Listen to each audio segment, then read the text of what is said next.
రైతు రాజ్యానికి స్వాగతం. పూలమైన చోట కట్టెలమ్మలేం కదా అనేది సామెత. ఈ సామెత పెండ్లిమరి చామంతి రైతులకు సరిగ్గా సరిపోతుంది. అందమైన పూల సాగులో వారిది అందవేసిన చెయ్యి అయినా ప్రతిఫలం వచ్చేసరికి వారి పరిస్థితి దయనీయంగా మారుతోంది. ఏటా ఇక్కడ దోపిడీ రాజ్యం వెళుతోంది.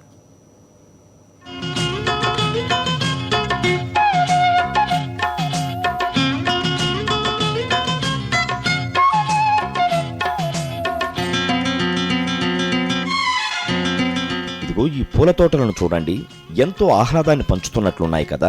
కానీ ఈ పూల సాగు చేసే రైతుకు మాత్రం పుట్టేడు కష్టాలే. వైఎస్ఆర్ జిల్లా కమలాపురం నియోజకవర్గంలోని పెండ్లిమర్రి మండలంలో ఈ పూల సాగు శీతాకాలంలో అధికంగా జరుగుతుంది. దాదాపు 10,000 ఎకరాల్లో పూల సాగు చేస్తున్నారు. సరిగ్గా పూలు దిగుబడికి వచ్చే సమయానికి రైతులకు ధర లేకుండా పోతోంది. ఇప్పటి వరకు మంచి ధర ఉన్న చేమంతి ఉన్నట్టుండి సీజన్ రాగానే 5-10 రూపాయలకు పడిపోయింది. దీంతో రైతన్న గిట్టుబాటు రాక పంటలను వదిలేసుకున్న సందర్భాలు ఉన్నాయి. రేట్లు తక్కువగానే ఉన్నాయి. కూలీలకు దానికి దీనికి లెక్క కూడా రాలేదు. కేజీ 20 రూపాయలు, 30, 25 అట్లా పోతున్నాయి. కూలీలు 20 ఇంటికి అట్లా పెట్టుకొని పొలం పెట్టుకునే ఏం రాలే. అదే ఇట్లా రేట్లు తక్కువ అవుతానే కూలీలకు తక్కువ వచ్చాను లెక్క. దీనికి ఏం పిండి పాస్పేట్ అంతా నీళ్ళు మడవలు కట్టే వాళ్ళకు మోస ఇట్లాంటివి ఉండలేదంటున్నా. అవన్నిటికీ తక్కువగా వచ్చాయి. వ్యాపారస్తులు అంటే వాళ్ళు అమ్ముకుంటారు సార్. మాకు ఎట్లా వస్తాయి చెప్పు? ఈ నుండి బండి కూలీలను తొడకొచ్చుకొని బాడిగ పెట్టుకోవాలా, ఆటోలు రావాలా. వాళ్ళకు మాకు తేడాలే. పొలం పెట్టుకునే వాళ్ళకు గిట్టుబాటు ధరలు లేక కూలీ వాళ్ళకు సరిగా అమౌంట్ సరిపోక ఇట్లా చాలా ఇబ్బంది పాలవుతున్నాం. పూలు ఇక్కడ కోయడానికి కూలీలకు ఒకరికి 170 రూపాయలు ఇస్తుంటే ఆడ పూలు 20 రూపాయల కేజీ అమ్ముతుంటే ఈ లారీల బాడీలకు అన్నిటికీ దీంట్లోకే సరిపోతుంది. ఈ ప్రభుత్వం ఏమో ఇట్లా రుణమాఫీ పథకం పెట్టి రుణమాఫీ సరిగా అటు ఇటుగా చెప్పేది సరిగా లేక సరిగా ఇవ్వలేకపోతున్నారు జనాలకి. అది పరిస్థితి రైతులు అటు ఇటు కాని పరిస్థితుల్లో ఉన్నారు. చివరికి గిట్టుబాటు కాదని పంటను ట్రాక్టర్లతో దున్నేస్తున్న పరిస్థితి కూడా కళ్ల ముందే కనిపిస్తోంది. ఉపాధి పనులు వచ్చిన తర్వాత కనీసం పూలు కోసేందుకు కూలీలు కూడా రాకపోవడం, వచ్చినా అధికంగా కూలీ అడగడంతో పరిస్థితి దయనీయంగా మారింది. పెరిగిన ఖర్చులకు తగ్గట్టు ధర రాకపోవడం, ధర ఉందనుకుంటే విద్యుత్ సరఫరా లేక పంటలను ఎండబెట్టుకోవడం ఇక్కడ రివాజ్గా మారుతోంది. ఈ నియోజకవర్గానికి ఎమ్మెల్యేగా వీరశివారెడ్డి ఉన్నా వీరి వైపు ఏనాడైనా కన్నెత్తి చూడలేదు. ఇట్లా రోజు 30 మంది 40 మంది కూలీలను పెట్టుకుని కూలీలకు డబ్బులు ఇవ్వలేక అల్లాడిపోతున్నాము. ఒక ఎకరాకు వచ్చి 70,000 పెట్టుబడి అవుతుంది. లారీలకు పూల బాడీలు కట్టలేక ఇట్లా వీళ్ళకు కూలీలకు డబ్బులు ఇవ్వలేక మేము చేతి నుంచి ఇవ్వలేక అప్పుల పాలు చేసుకొని ప్రభుత్వం వరకు ఏ చర్య తీసుకోవడం లేదు. ఇట్లా కూలీలకి ఇవ్వలేక మేము చాలా ఇబ్బంది పడుతున్నాము.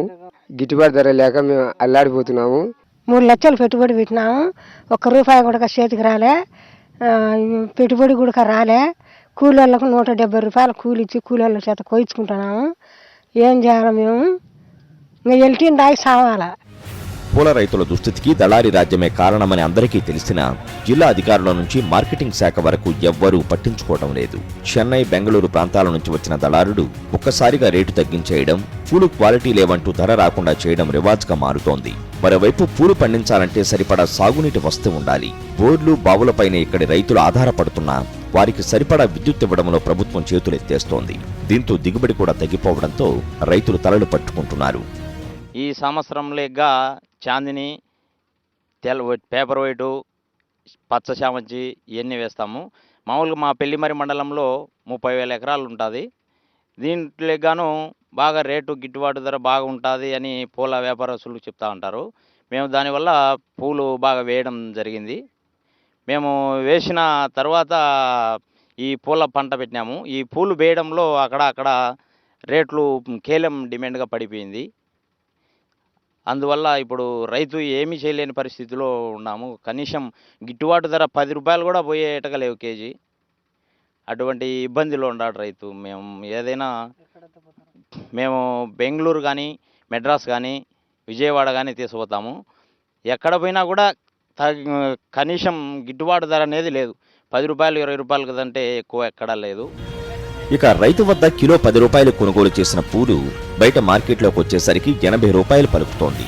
ధర వచ్చే వరకు పూలను కోల్డ్ స్టోరేజ్లో నిల్వ ఉంచుకునేందుకు వస్తు లేదు. మార్కెట్ యార్డు నేరుగా పూలను కొనుగోలు చేసి రైతులకు గిట్టుబాటు ధరను కల్పించాల్సిన బాధ్యతను మర్చిపోయింది. దీంతో పూల రైతులు నానా ఇబ్బందులు పడుతున్నారు. అంటే పూలు మామూలుగా అయితే 30 రూపాయలు 40 రూపాయలు ఉన్నట్టు ఇప్పుడు 80 రూపాయలు అయిపోయింది కిలో. ఇప్పుడు వచ్చేసి ఇప్పుడు తీసుకున్న పూలు వచ్చేసి 80 రూపాయలు చెప్తున్నాడు కిలో. మామూలుగా లాస్ట్ ఇయర్ టైంలో అయితే 40 రూపాయలు అలా ఉన్నాయి. రేట్ అయితే కాస్టే ఉంది ప్రస్తుతానికి, కానీ తప్పదు కదా, పూజ ఏమో చేయాలి, వేసుకున్నాక తప్పదు. వేరే పూలను బట్టి ఉంటుంది రేటు. మామూలుగా 60 రూపాయలు 50 రూపాయలు అలా ఉంటుంది. ఇవాళ రేట్ ఎక్కువ ఉంది. మొత్తం మీద పెండ్లిమర్రి చామంతి రైతుల పరిస్థితి రోజు రోజుకి దయనీయంగా మారుతోంది. ప్రభుత్వం అన్నా ఆదుకుంటుందనుకుంటే ఉద్యాన పంటలంటూ రుణమాఫీ కూడా వీరికి వర్తింపచేయలేదు. దీంతో తమ కష్టాలు ఎవరికి చెప్పుకోవాలో అర్థం కాక రైతులు తలలు పట్టుకుంటున్నారు. కరెస్పాండెంట్ శ్రీనివాస్, సాక్షి న్యూస్, కడప. వేలకు వేలు రూపాయలు పెట్టుబడులు పెట్టేశారు. అప్పులు చేసి మరీ మిర్చి సాగు చేపట్టారు. పురుగుల మందులు షాపుల యజమానులు చెప్పిన ప్రతి మందు వాడారు. అయినా ఫలితం దక్కడం లేదు. వ్యవసాయ శాఖ అధికారులు జాడలేక సూచనలు ఇచ్చే నాదుడు కానరాక లబోదిబోమంటున్నారు అన్నదాతలు. వరంగల్ జిల్లా వర్ధన్నపేట మండలం డీసీ తండాతో పాటు చుట్టుపక్కల పెద్ద ఎత్తున రైతన్నలు మిర్చి పంటను సాగు చేస్తున్నారు. తెగుళ్లు సోకడంతో వారు ఎన్ని మందులు వాడినా ప్రయోజనం ఉండటం లేదు. దీంట్లో ఫలితం అంటే ఇందులో వచ్చిన పంట, చేతికి వచ్చిన పంట మొత్తం బూడి రోగం వచ్చి మొత్తం పోయింది సార్. వైరస్ వచ్చింది. నేను ఎంత పెట్టుబడి చేసినా, ఎంత మందు కొట్టినా ఏమైతలేదు. ఎన్ని ఎకరాలు పెట్టినాను? ఇది ఎకరన్నర వేసిన. మినిమం 50,000 దాటినాయి పెట్టుబడి, అయినా ఏమైతలేదు. ఎంత మందు కొట్టినా పోతలేదు. అది ఇట్లా ఉన్నది. షాప్ పోయి అడిగితే వాళ్ళు మనం ఇక్కడ నుంచి కొమ్మకి తెస్తే చెట్లు తీసుకుపోతే ఈ మందు కొట్టని వాళ్ళు ఇస్తారు. ఈ మందు కొడితే మళ్ళీ ఏం ప్రాబ్లం రాదని అంటారు. ఎంత కొట్టినా అది అట్నే ఎక్కువనే అవుతుంది కానీ తక్కువ అయితే లేదు. అంటే పరిస్థితి ఎట్లా ఉంది ఇప్పుడు అసలు చెట్లు? ఇక పరిస్థితి ఏమింది, మొత్తం చేయనే పోయినట్టు. దానికి కాయలు కూడా కాయలేదు. దాన్ని కాయ కాడినా ఒక కాపు 2 కాపు ఏరినా దాని కొన్ని గొప్ప పెట్టుబడి కూడా వెళ్ళు. ఇట్లా ఉన్నది పరిస్థితి. పంట మొత్తం తెగుళ్లు వ్యాపించడంతో తీవ్రంగా నష్టపోతున్నామని భూమిపుత్రుడు చెబుతున్నారు. మందుల షాపుల వాళ్లు చెప్పిన ప్రతి మందు వాడినా వైరస్ తగ్గడం లేదు కదా, మరింత పెరుగుతోందని, అప్పులు చేసి పెట్టుబడి పెట్టి నిండా మునిగిపోయామని ఆవేదన చెందుతున్నారు. ఈ మందు కొట్టి వేస్తామంటారు. కొడతాంటే ఎక్కువ అయితే తక్కువ అయితే లేదు. ఈ మందు కొట్టు కూడా ఇప్పుడు ఇంకా పొట్లాలు కూడా ఉన్నాయి, డబ్బాలు కూడా ఉన్నాయి. ఇప్పుడు దగ్గర ఎకరానికి నేను ఇప్పుడు 60,000 చిల్లర ఖర్చు పెట్టుకున్నాం. పెట్టుబడి అయింది. దానికి ఉన్న రోగం ఆగి మొత్తం ఉన్న మందు కొడతా ఎక్కువ వాళ్ళ కింద కూలిపోతాను. మొత్తం ఇక దానికి పెట్టినా పక్క కూర్చున్నాయి. అంటే పరిస్థితి ఏంది అసలు?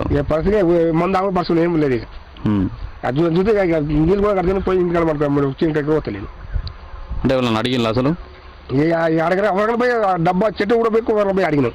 ఏమన్నారు వాళ్ళు? ఆ కంపెనీ ఈ మందు కూడా ఆ మందు కూడా సార్ దగ్గర సార్ పోయి రాపించినాం. ఓ పైసలు రాపించినాం. హైదరాబాద్ పంపుతా మంచిగా కొట్టాలంటే ఎక్కువ తక్కువ అయితే లేదు. ఏమంటారు అసలు? పోతుంది ఈ మందు కొడితే పోతుంది, ఇగు వస్తుంది, బాధపడవద్దు అని అంటారు. ఈ కొట్టినా ఎక్కువ అయితే తక్కువ అయితే లేదు. వ్యవసాయ శాఖ అధికారులు అందుబాటులో లేక పూర్తి నష్టాల్లో కూరుకుపోతున్నామని మిర్చి రైతులు లబోదిబోమంటున్నారు. చెట్టు మాడిపోయి మొత్తం కాపు లేకుండా పోయింది. ఇజ్జతికి ఏ ఉరి పెట్టుకొని సావాలన్నా, మందులుగా దాగి సావాలన్నా, ఏం పరిస్థితి మాది. ఏ కంపెనీ వాళ్ళు చూపించినా కానీ పోతుందని మందులే రాసిస్తారు, మందులే ఓడగొడతారు. పైసలు డబ్బు అంతా పోయింది. ఇడిచిపెట్టి ఇంటికాడనే కూర్చుంటాను సార్. ఇజ్జతికి ఇంటికాడ కూర్చుంటాను. చేను చూడ బుద్ధి అవుతాను లేదు. ఎంత పెట్టిన పెట్టుబడి? 2 ఎకరాలకు 80,000 దాకా పెట్టిన, అయినా చేతికి వస్తాను లేదు. ఏమంటారు? ఎవరైనా అడిగినా అసలు? అడిగినాం. ఇక్కడ అక్కడ అడిగితే ఈ మందు కొట్టు, ఆ మందు కొట్టు, ఈ మందు కొట్టు, వీళ్ళు రాసి వాడు రాసి ఏది రాసినా కంపెనీకి పంపినా కానీ కంపెనీ వాళ్ళు కూడా కేర్ చేయలేదు. గింజలు ఇచ్చిన ఇతరం వాళ్ళు కూడా కేర్ చేయలేదు. వచ్చింది మొత్తం ఒక ఆకులు కూడా రాలిపోయింది. కొంచెం మిర్చి చిన్న మిర్చి ఉన్నాయి. మొత్తం పెద్ద లక్షల రూపాయలు దాకా పెట్టింది సారు. అంత రోగం వచ్చింది సార్. అంత నీళ్ళు కట్టినా కూడా ఎక్కువ అవుతుంది సార్, కానీ తక్కువ అయితే లేదు సార్. మా బాధకు తట్టుకోలేక ఇంత పండుకొని ఉన్నాం సార్. పైరుకు మొత్తం రోగం వచ్చింది సార్. ఆకులు ముడతపడటం, ఆకులపై బూడిద రంగు రావటం, ఆకులు నల్లబారి రాలిపోవడం మిర్చి పంటకు సోకుతున్న తెగుళ్లు. అయితే పురుగుమందుల షాపు వాళ్లు తమకు లాభాలు వచ్చే నాసిరక మందులను అంటగట్టి తమను మరింత ముంచేస్తున్నారని రైతన్నల ఆవేదన వ్యక్తం చేస్తున్నారు. ఇప్పటికైనా వ్యవసాయ అధికారులు, ప్రభుత్వం తమను ఆదుకోవాలని కోరుతున్నారు. సాక్షి న్యూస్, వరంగల్ జిల్లా. బడంటే చదువులు, ఆటలు, పాటలు అనుకుంటాం.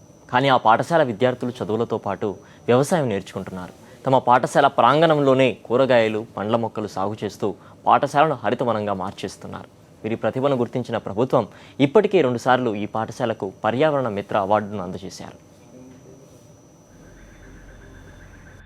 మెదక్ జిల్లా కంది గ్రామంలో జాతీయ రహదారి పక్కనే ప్రభుత్వ ప్రాథమిక పాఠశాల ఉంటుంది.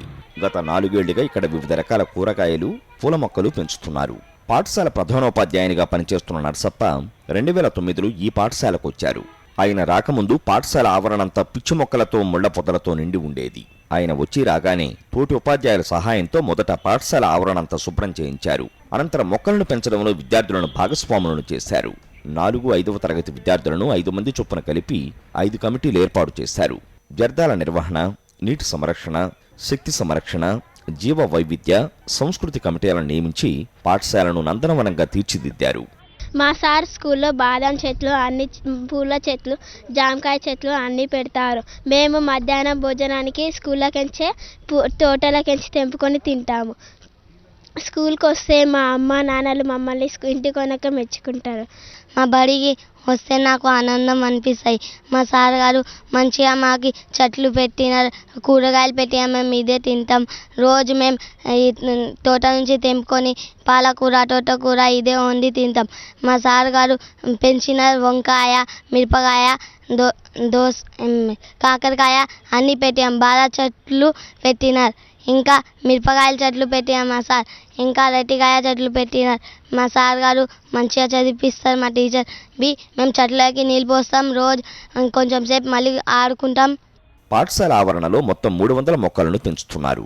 కూరగాయల్లో పాల, గోంగూర, మెంతి, చేమ, తోటకూర, బచ్చలి, చెనంగి, చుక్క, కొత్తిమీరలు, పుదీనా, వంకాయ, టమాటా, కాలీఫ్లవర్, సొరకాయ, క్యాబేజీ, చిక్కుడు, పచ్చిమిరప, ఉసిరి మొక్కలను పెంచుతున్నారు. వీటితో పాటు బంతి, చేమంతి, గులాబీ మొక్కలు, మామిడి, బాదం, అరటి, అల్ల నేరేడు వంటి పండ్ల మొక్కల్ని పెంచుతున్నారు. ఇక్కడి పిల్లలకు మధ్యాహ్న భోజనానికి కూరగాయలు మార్కెట్లో కొనాల్సిన అవసరం లేదు. పాఠశాలలో పండించే కూరగాయలనే మధ్యాహ్న భోజన నిర్వాహకులు వండుతారు. వీటి సాగుకు సేంద్రియ ఎరువులనే వినియోగిస్తూ సాధారణ రైతులకు సైతం ఆదర్శంగా నిలుస్తున్నారు.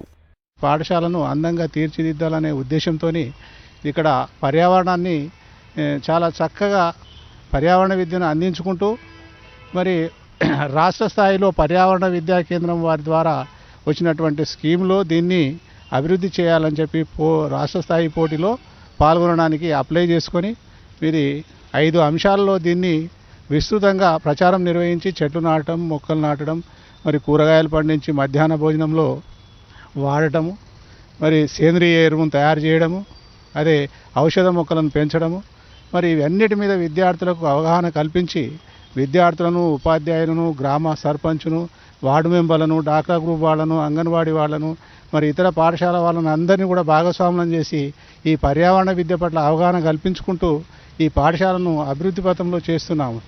కంది పాఠశాలలో మొక్కల పెంపకం విధానాన్ని పరిశీలించేందుకు దేశ విదేశాల నుంచి ప్రముఖులు వచ్చి సందర్శిస్తున్నారు. విద్యార్థుల భాగస్వామ్యంతో కూరగాయల సాగు విధానాన్ని చూసి ప్రశంసలు కురిపిస్తున్నారు. ఇటీవలే భూటాన్ బృందం వచ్చి పరిశీలించింది. గతేడాది అమెరికా, జపాన్ దేశాలకు చెందిన ప్రతినిధులు పరిశీలించి ఇక్కడ ఉపాధ్యాయులను అభినందించారు. కేవలం అభినందనలే కాకుండా అవార్డులు సైతం ఈ పాఠశాలను వరిస్తున్నాయి.